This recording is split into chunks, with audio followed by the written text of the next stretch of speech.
How can one differentiate between doing Agile and being Agile? Doing Agile involves following Agile practices and using tools without fully embracing the core values and principles. Being Agile means living by the Agile values and principles, where the mindset and behavior reflect true agility beyond just following a framework or using tools. How does Agile define self-organizing teams? Self-organizing teams are groups of motivated individuals who manage themselves, distribute work among themselves, and take responsibility for delivering the best designs, architectures, and solutions without needing micromanagement.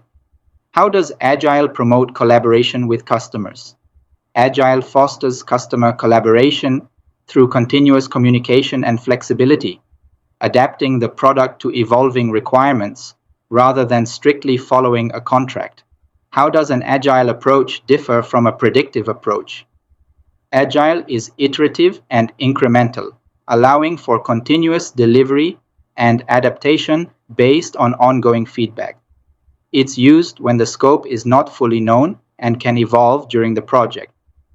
How does incremental delivery differ from a traditional phase-gate approach?